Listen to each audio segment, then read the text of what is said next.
Il y a un super beau giga changement dans le cosmos et c'est aujourd'hui que je vais t'en parler.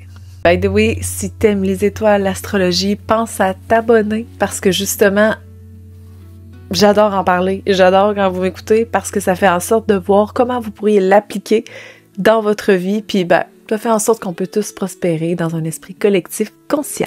Alors, ce qui se passe aujourd'hui jusqu'en juin prochain, OK?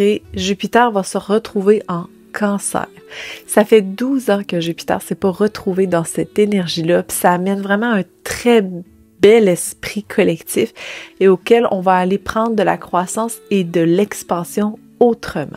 Jupiter en Cancer amène des qualités de croissance, de sagesse, d'enracinement, de tout le côté cyclique, en fait, très relié à la Lune aussi, parce ça reste que la Lune gouverne le signe du Cancer, donc naturellement, tout le concept émotionnel, les cycles émotionnels, la transparence, en fait, que ça peut aller rechercher, en fait, tout le concept lunaire, OK, émotionnel, etc., vient vraiment en compte. On parle vraiment aussi du côté de tout, du home sweet home, OK, du mouvement familial, qui pour vous sont votre famille, OK?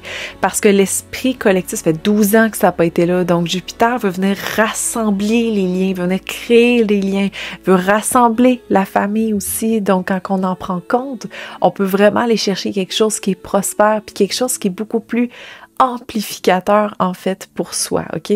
Et c'est tout le concept, bon, j'en parlais des racines, mais si on prend l'exemple d'une fleur, OK?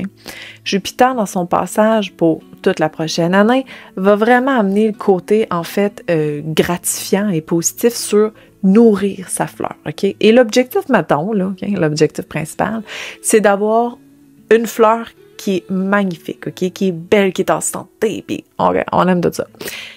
On choisit la fleur qu'on veut, on s'en fout. Si t'aimes le pissenlit, parfait. Si t'aimes l'orchidée, prends l'orchidée, parfait. C'est vraiment plus dans l'objectif de comment je peux prendre soin de ma fleur. C'est l'année de ça. Les racines sont-tu sèches? Sont-tu inondées?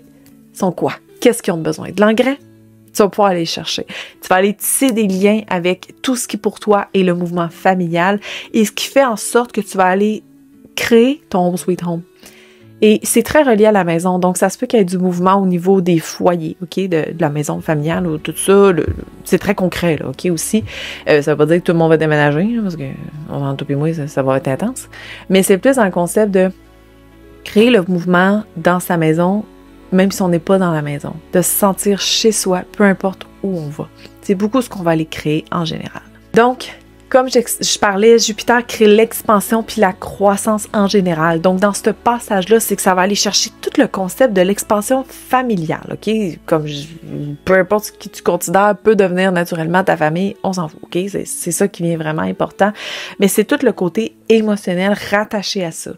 Les émotions vont prendre beaucoup de place. Il faut apprendre à les gérer, justement, pour pas inonder nos racines, si on revient dans ce concept-là, OK? On en prend soin, on les comprend, parce que c'est eux, ces émotions-là, qui vont nous faire prospérer. De comprendre l'émotion en tant que telle, peu importe ce qu'elle est, qu'elle soit dans la tristesse, la joie, le deuil, le bonheur, les émotions de colère, on s'en fout, là, tu sais, comprendre ce côté-là va nous permettre de prospérer et prendre beaucoup plus d'amplitude là-dedans. Ensuite, avec son passage, on parle vraiment de guérison intérieure, OK? C'est l'objectif, en fait, de ne plus s'abandonner. De ne plus s'abandonner dans ce qui peut être de notre vie pour créer notre mouvement, notre maison, notre bien-être personnel. Tout le côté du self-care va prendre de la place aussi, fait qu'à la gang, on va se faire masser. Ouais, puis tu sais, si on parle vraiment du côté concret, on va vraiment chercher vraiment de créer un espace qui est plus harmonieux. On épure la maison, OK? On prend conscience de tout le côté de la valorisation, etc. Puis on en prend conscience justement pour tous les objets, les souvenirs que l'on porte dans la maison. Est-ce qu'ils y ont encore une appartenance ou est-ce que ça va nous permettre, mettons, d'aller guérir à travers ça, etc. Donc, ça devient important à observer. Ensuite, on a aussi, des défis potentiels. Ici, je te parle de la surprotection. Ça reste que le symbole du cancer, on parle de la matriarche, la mère qui va toujours protéger ses enfants. C'est non négociable. C'est vraiment la mère qui va se battre et va péter la baboune de tout ce qu'il faut pour justement protéger ce qui lui appartient. Et c'est pas mal ce que tu vas avoir envie de faire aussi, de protéger ce que tu as déjà. Par contre, ce que je veux que tu penses là-dedans, c'est que laisse du lousse un petit peu, OK? Comme un enfant qui commence à grandir, là, puis qu'on se dit, OK, c'est beau, je donne son autonomie, ça va le faire. C'est le même concept. Laissez l'autonomie aux émotions. Laissez l'autonomie à la surprotection. On n'a pas besoin de se surprotéger, OK? Sinon, on prospérera pas, là.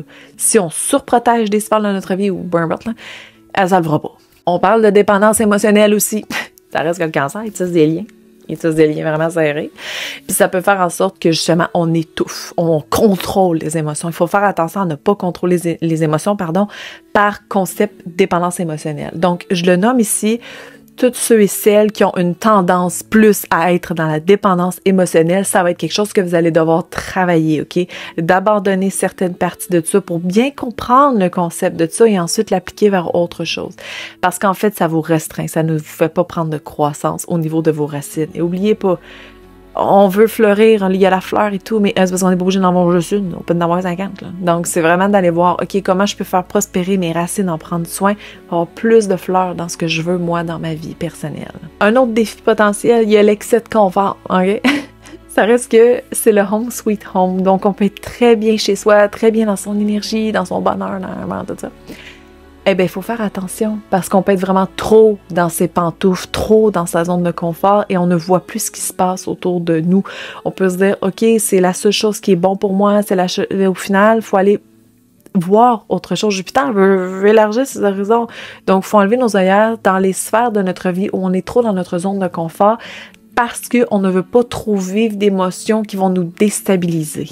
Et bon, par rapport justement à Jupiter en Cancer, elle va rétrograder et j'ai les dates de noter ici du 11 novembre au 10 mars prochain, OK?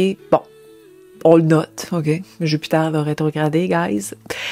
Mais ça reste que ce qu'on peut aller chercher là-dedans, à travers sa rétrograde, c'est justement de s'enraciner autrement, de réaliser les objectifs familiaux, les objectifs fondamentaux, les projets, etc. Tout ce qui les nourrit, tout ce qui s'enracine dans notre vie, c'est de le faire autrement.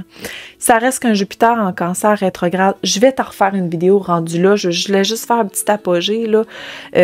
Ça va être vraiment toute la révision face aux plans familiaux, face au foyer, face à tout ce qui est le home sweet home. On va le travailler d'ici là, on va aller l'observer, on va aller ajuster des choses. Quand ça rétrograde, on simplifie et on fait les choses autrement, OK? Puis c'est correct, là, ça veut pas dire qu'on va tous déménager, mais on va tous se séparer, puis et on va péter la famille. C'est pas ça. C'est juste si ça doit être ça, ça sera ça. Mais si ça doit être un renforcement familial, ça sera ça aussi. Et je fais un apostrophe, c'est une célibataire qui n'a pas d'enfant. Je veux dire, tu as quand même un sentiment familial. Tu as quand même un home sweet home. Tu as quand même des aspects de ta vie, des gens que tu considères comme ta famille, comme ta fondation, comme ta solidité. Puis tu as quand même des cycles à aller observer, puis des émotions que tu vis aussi. Donc, ça devient très important à observer. Alors voilà, si tu as envie de faire prospérer Jupiter ou quoi que ce soit, partage cette vidéo-là. Comme je le dis dans presque chacune de mes vidéos, c'est comme ça que ça me permet de continuer à créer du contenu totalement gratuit et de qualité, surtout le plus possible du moins, et de continuer de vous informer sur ce qui se passe à travers les étoiles.